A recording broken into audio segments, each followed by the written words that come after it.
Joe Cliff Thompson. Ground Zero.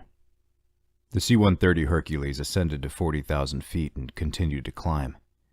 "How we extracting, boss?" Riz leaned across to be heard over the engine's roar. "We got a chopper following us in," Breck said, cupping a hand to his mouth. "They're flying much slower than us, so the thinking is, by the time we reach the President, the chopper will be approaching our position." Riz gave thumbs up and grinned. She was a good soldier. One of the best Breck had ever served with in Delta Force. Hailing from the Bronx, she was an attractive, lithe African-American woman. Finn, his camouflaged face glowing a dull red from a nearby aircraft jump light, looked more alert than usual. Not a good sign. "You ready, soldier?" Breck reached over and slapped him on the back. "I got a bad feeling about this, boss." Finn shifted in his seat and fixed him with a sidelong glare. "A real bad feeling." "Don't worry, Finn, it's probably just reflux," Breck heard Riz yell. He leaned back in the webbing seat and laughed, although he kept an eye on Finn to ensure his soldier was in the right mindset prior to insertion. While Finn was a short, thin man with balding brown hair, his piercing blue eyes hinted at the controlled aggression that lurked beneath the surface. Finn slapped Riz on the shoulder and shouted something at her. They both laughed. Satisfied, Breck slumped back. The red jump light vanished, leaving the soldiers in darkness, an amber light reappearing a moment later to wash the area in dull yellow.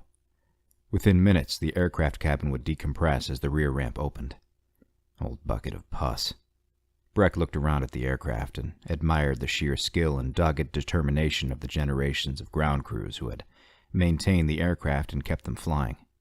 Only 4 C-130s remained flying in support of the northern United States military. Breck pulled the oxygen mask over nose and mouth, clipped it into place, and performed a leak test. When he was happy, he pushed clear ballistic glasses over his eyes, then put on his helmet, strapping it in place.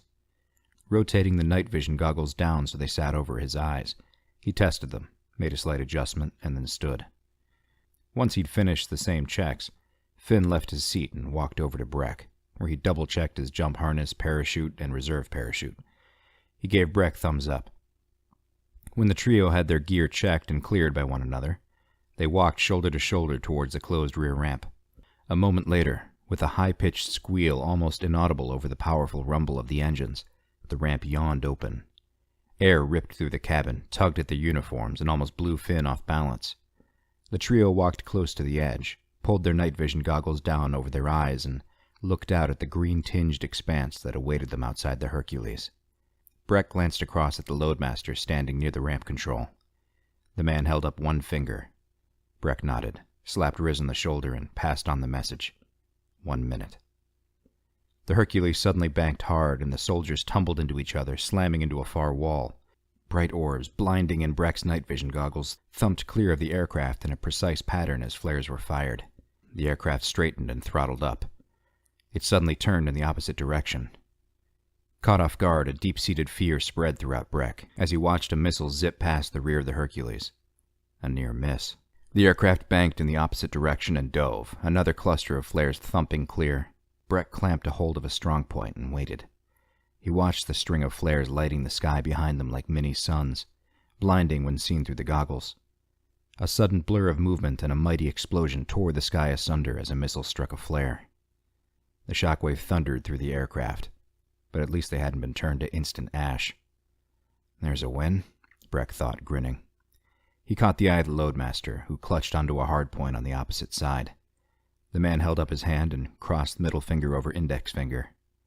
30 seconds. He passed on the signal.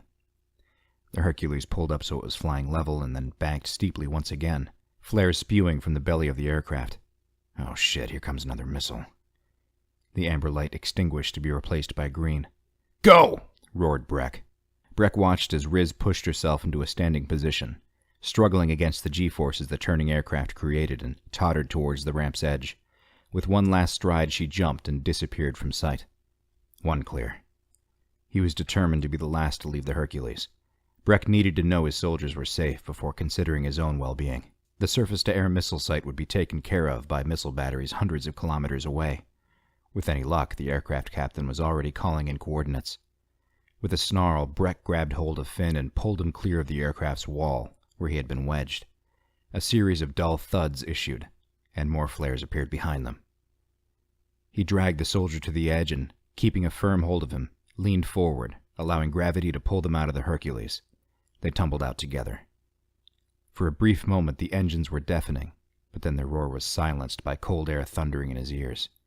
He released his grip on Finn and pushed the soldier away. Holding out his arms, Breck managed to perform a controlled somersault so he stared at the distant ground below.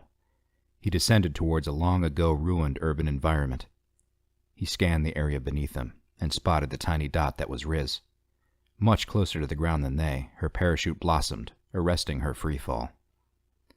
Then she disappeared in a white flash that turned the ground daylight for hundreds of meters in every direction. The SAM site was turned to ash. "Riz, you hear me?"